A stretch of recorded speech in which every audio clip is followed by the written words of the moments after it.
Bem-vindos a mais uma aula da Parashá, e hoje veremos sobre um tema do STF judaico, sobre o Tribunal Superior no Banco dos Réus. Seria uma explicação sobre a nossa Parashá, a Parashá de Emor. Toda essa semana a Torá descreve sobre a importância dos sacerdotes, dos Kohanim, da tribo de Levi, especificamente da tribo dos Kohanim, que eram aqueles que trabalhavam no templo sagrado. E a Torá descreve sobre quão sagrados e importantes e destacados eram os Kohanim no trabalho do templo, do tabernáculo. E até hoje, a tribo do Kohen, do sacerdote, ele é diferente. Por acaso, a minha família é uma família de Kohanim. Então, quando que eu passo no cemitério, eu preciso me cuidar de não me impurificar, fechar as janelas para não estar perto e debaixo da mesma cobertura que algum cadáver esteja. O Kohen é o primeiro a ser chamado na Torá. O Kohen recebe vários kavod, várias honras. Hoje em dia não recebem mais os 24 presentes que a Torá determina, que na época do templo o Kohen ele recebia trumá, recebia halá, recebia partes do corpo do animal que era sacrificado e assim por diante. Da primeira lã que era tosquiada e assim por diante. Hoje em dia, infelizmente, os sacerdotes não têm muitos ônus nem os bônus, mas a responsabilidade do Kohen continua. Uma coisa que sim continua até hoje é com quem um Kohen, um sacerdote, pode casar. Eu não posso casar com qualquer uma. Um Kohen não pode casar com uma divorciada, não pode casar com uma convertida, não pode casar com uma mulher que já teve uma relação proibida, que ela é chamada de zoná, e assim por diante. A Torá ela descreve esses detalhes de pureza e de impureza do Kohen, como que ele pode se purificar, para quem ele pode se purificar, o que ele pode comer, ele e a sua família, e todos os cuidados que eram dados e as honras que eram dadas para os sacerdotes, para os Kohanim. Mas existe uma visão errada em relação ao sacerdote da Torá, os Kohanim. Porque muitos pensam que o principal trabalho do Kohen era dentro do Beit HaMikdash, no templo sagrado. E a verdade é que existia um excesso de contingente. Existiam tantos e tantos milhares e dezenas ou centenas de milhares de sacerdotes que o templo era pequeno para comportar todos. Então eles dividiram os sacerdotes em 24 grupos e cada grupo iria trabalhar 2 semanas por ano. E mesmo esses 24 grupos, você tinha milhares de sacerdotes. Então dividiam eles para que trabalhassem 1 dia por semana. Então, na prática, o Kohen ele ia trabalhar no templo poucos dias durante o ano todo. E mesmo aqueles que estavam lá dentro, eram poucos aqueles que conseguiriam fazer os trabalhos mais importantes. Outros estavam lá só para assessorar, sei lá o que mais. Por isso que tinha sorteios diários para ver quem realmente iria trabalhar no templo sagrado. Agora, a tribo de Levi, que são os sacerdotes, são os Kohanim, na prática, eles sempre foi a tribo dos intelectuais, dos estudiosos, dos Talmidei Chachamim. Isso já no Egito, durante a escravidão, a estadia no Egito, a tribo de Levi não foi escravizada. A tribo de Levi, o próprio faraó permitiu que eles não trabalhassem. Por isso que o faraó vira para o Moshe e para o Aharon, quando estavam pedindo para que os judeus saíssem, o faraó fala para eles: o que vocês estão atrapalhando o povo? Vai descansar. Vocês têm descanso, vocês estão fora da escravidão.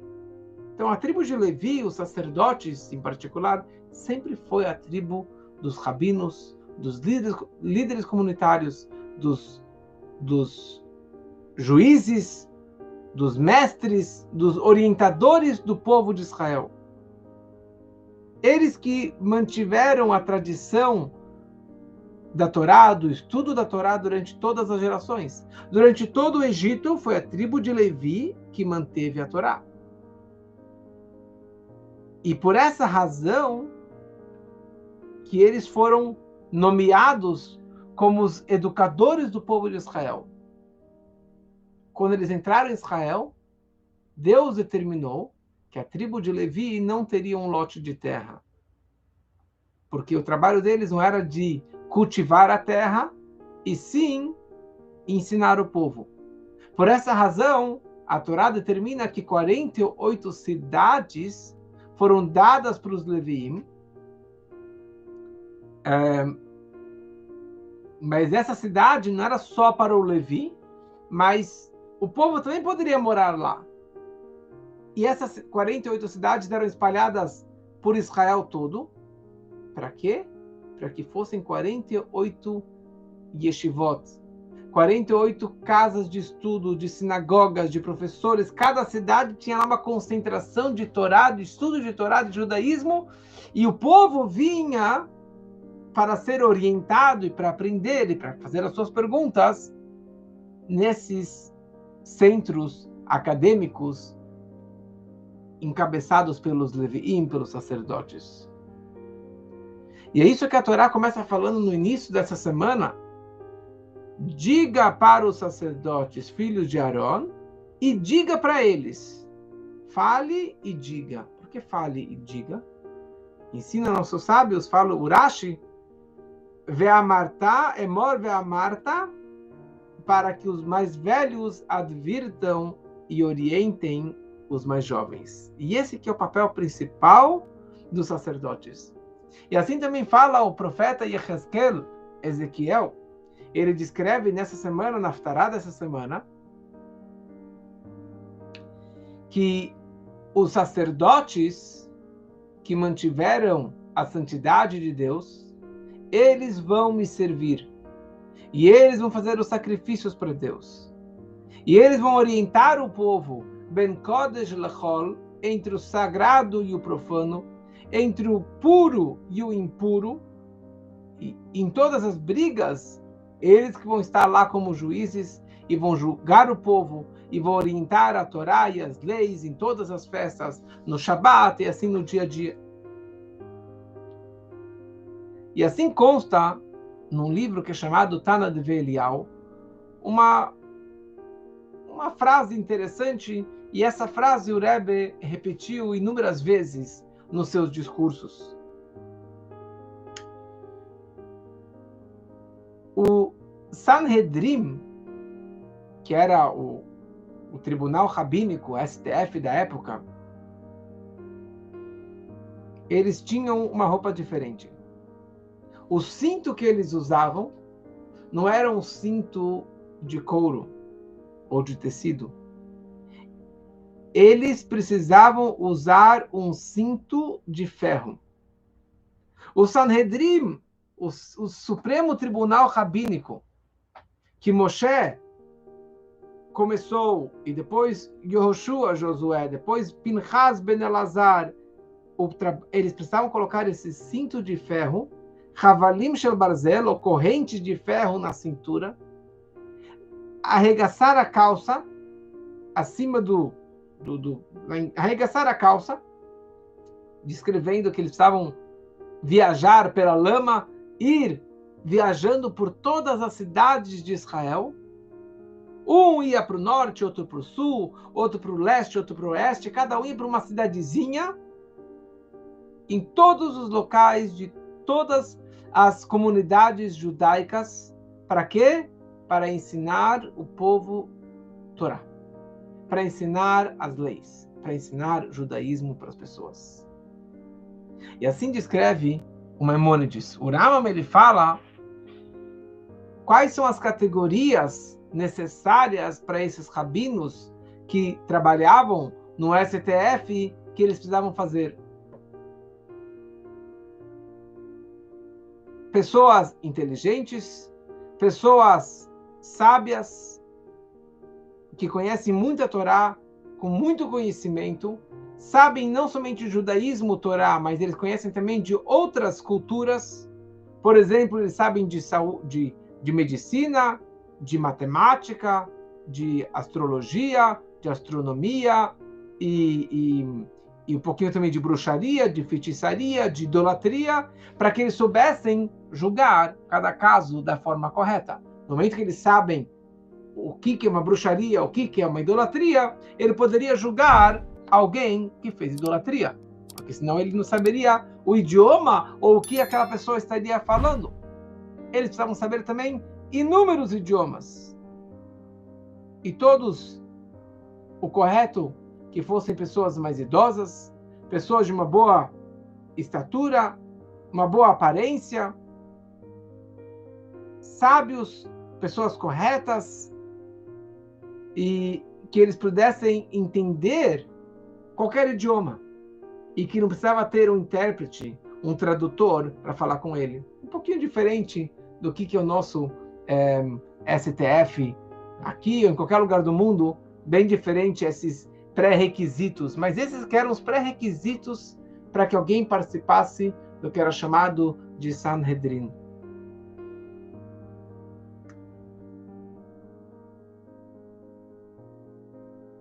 E fala então o Tana de Eliyahu que o propósito deles não era só ficar estudando Torá e ficar fechado dentro das quatro paredes. O propósito dos grandes sábios professores era colocar essa corrente, ou esse cinto de ferro, na cintura e andar de cidade em cidade, para quê?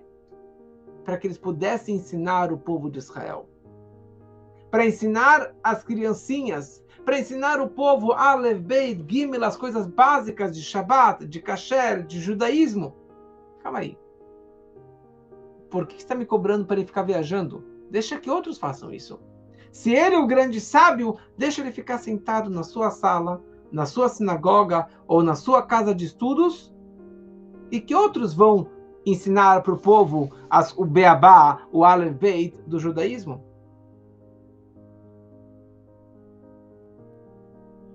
Eu tenho uma história muito marcante e, assim, dramática no Shoftim, nos Juízes, no capítulo 19. Uma história que ficou famosa como Pilegesh Bagiv'a, a concubina do vale, no vale. Essa história aconteceu logo que o povo de Israel entrou em Israel, já depois de Josué ter conquistado a terra, depois da época de Josué, mas na época dos juízes. E cada tribo estava no seu lote de terra, que assim foi subdividido, cada uma das 12 tribos tivesse uma parte de Israel. E o profeta descreve que tinha um judeu da tribo de Levi, que ele estava com a sua mulher, ou segunda mulher, que era permitido pela Torá. Ele estava viajando, ele foi da cidade de Beit Lechem até o monte de Efraim. Chegou de noite, estava escuro, ele queria um lugar para pernoitar. E ele parou numa daqueles vales que era da tribo de Benjamim, de Binyamin. Ele ficou lá, ficou procurando algum lugar para ficar, e ninguém veio convidá-lo. Depois de um tempo, veio um senhor e falou, por favor, venha na minha casa. Ele foi para lá, falou, por favor, ótimo. Ele foi dormir. De repente, aparece um grupo de marginais, que eram, na verdade, da tribo de Benjamim. E eles cercaram a casa, abusaram da moça de uma forma muito... estupraram ela, todos, como que foi agora também? 7 de outubro, durante toda a noite, até que acabaram matando ela. Foi como que o Hamas fez alguns meses atrás. E o marido ficou chocadíssimo. Como que meus irmãos judeus fizeram isso com minha mulher? De uma forma tão perversa. Ele pegou o corpo dela e continuou a sua viagem para chegar na sua casa. Ele chegou em casa, ele contou para sua tribo e contaram para todas as outras tribos da desgraça e da vergonha que foi feito pela tribo de Benjamim. E todos ficaram muito sensibilizados, se juntaram, centenas de soldados naquele vale, e eles falaram: vocês podem entregar os marginais, os perversos, para que eles venham se entregar, para a gente castigá-los. E a tribo de Benjamim falou: não, eu vou proteger nosso povo, os nossos marginais, os nossos vândalos, e eles não entregaram aqueles que fizeram esse grande pecado para as outras tribos. Então, começou uma batalha. A tribo de Benjamim juntou 26 mil soldados contra 400 mil soldados das outras tribos. Teve uma primeira batalha, e na primeira batalha a tribo de Benjamim já foi no ataque e conseguiu matar 40 mil soldados das outras tribos. Isso foi no primeiro ataque e no segundo ataque. E daí eles foram e rezaram e pediram e jejuaram para Deus, para que Deus ajudasse eles para acabar com essa desgraça. E a resposta que eles receberam pelo sumo sacerdote, pelo peitoral, que tinha aquela resposta pelo peitoral do sumo sacerdote, é que amanhã eles serão entregues na sua mão. E isso que aconteceu. Na manhã seguinte, na terceira batalha, eles atacaram primeiro e conseguiram matar 25 mil homens e 25.100 homens da tribo de Benjamim. E obviamente que destruiu totalmente todos os soldados deles, né, dos 26 mil, só sobrou 900, então foi totalmente destruída a tribo de Benjamim, e eles estavam num desespero, numa situação tão terrível como essa. Vem o Tana de Elial no Medrash e fala que Elial Hanavi, ele descreve que essa desgraça toda que aconteceu, que abusaram daquela moça, e depois um irmão matando o outro irmão, e milhares, 70 mil pessoas morreram nessa batalha. O Elial Hanavi, nesse livro, Tana de Elial, ele coloca toda a culpa nos ombros do Sanhedrin, nos ombros, nas costas do STF, do Supremo Tribunal Rabínico. Por quê? O que tem a ver com eles? Ele explica o seguinte: porque sendo que eles eram os líderes comunitários, a responsabilidade deles era de descer em todos os vilarejos, em todos os tétons, em todas as cidadezinhas, e se dedicar à educação de valores, de amor ao próximo, de educação judaica. Então o povo estava cada um na sua. E eles não estavam dedicados a descer de nível e ensinar o povo as coisas básicas. Então, o fato que isso aconteceu, ele colocou tudo na culpa, nas costas dos rabinos, dos líderes do tribunal rabínico, do STF, do Sanhedrin. Então, o fato que eles não educaram, então acabou tendo uma guerra civil, uma guerra interna entre os próprios irmãos, e um acabou matando o outro. É isso que ele descreve. Quem matou um outro não foram eles que se mataram, foi o Sanhedrin. O Sanhedrin Agdolá, que veio desde Moisés, que acabou matando todo esse povo. E por isso o Talmud descreve, a Gemara descreve, que o STF, apesar que a Torá determina muitos tipos de castigos, de punições e de penas de morte, mas a gente pensa que tinha morte todo dia, castigos todos os dias, mas não é assim que acontecia. Fala o Talmud que um Sanhedrin, que um Supremo Tribunal Rabínico, que mata alguém, que determina uma pena capital, uma vez a cada 7 anos, ou uma outra versão, a cada 70 anos, é chamado um tribunal assassino. Um tribunal assassino. Olha só a expressão. Quer dizer, eles, como uma educação preventiva, se eles fazem o trabalho de educar o povo, não haverá morte, não haverá guerra, não haverá tribunal para matar alguém. Então, o fato é que eles mataram alguém uma vez a cada 7 anos, isso seria considerado um tribunal assassino. Então, o fato que eles não giraram pelas cidades para educar o povo, então pode ser que com o tempo vai ter uma pessoa pecadora, alguém que matou, que assassinou, que estuprou, que roubou, que fez alguma coisa errada, então vai ser a culpa deles. Não porque eles fizeram um veredito errado, um julgamento errado, mas porque eles poderiam ter evitado essa desgraça. Poderiam ter evitado uma situação dessa de morte, que deveriam matar alguém.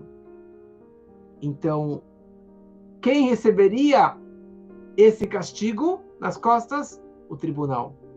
E se fosse só uma punição, uma chibatada, quem queria apanhar também? O próprio tribunal rabínico. Por quê? Porque eles não fizeram o trabalho correto.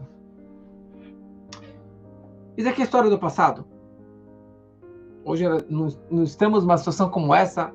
Não vivemos uma situação que temos no tribunal rabínico. Em breve, quando Mashiach chegar, teremos novamente. Mas qual é a lição e a ligação para nós nos dias atuais?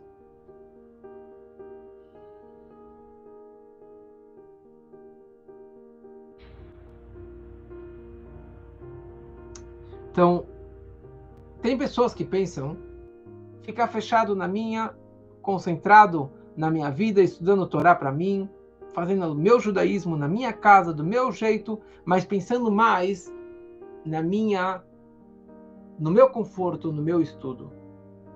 Então vem a Torá e nos ensina o seguinte: o Sanhedrin eram os maiores sábios de todos os tempos, que sabiam todas as áreas da Torá, e de medicina, e de mística, e de matemática, de astrologia, de astronomia, de tudo. Mas qual que era a principal ocupação deles? E dedicação deles era de colocar um cinto de ferro. Por que um cinto de ferro? Porque um cinto de couro, com o tempo, ele vai se desgastando, ele pode acabar rasgando. Mas o cinto de ferro significa que essa missão deles é uma missão extremamente importante, que nunca pode ser quebrada e estourada. E eles têm que ir em todas as cidades de Israel, não só em Jerusalém, a cidade santa, em qualquer cidadezinha, ajudar qualquer pessoa que talvez, pela minha ausência, ele pode pecar, ele pode roubar, pode ser preso, pode apanhar e talvez pode ter uma pena de morte. E a culpa vai ser de quem? Minha. Porque eu não ensinei o próximo. Então, isso é uma lição eterna. Que se você sabe A, você tem a obrigação de ensinar A. Se você sabe B, você tem a obrigação de ensinar B. Se você sabe Aleph Beit, você tem a obrigação de ensinar o Aleph Beit. Se você sabe um pouquinho de Torá, você tem a obrigação de ensinar. Aí não ficar só para você, não ficar só para si, não ficar fechado na sua sinagoga, na tua casa, que essa que é a grandeza dessa nossa aula que estamos tendo aqui.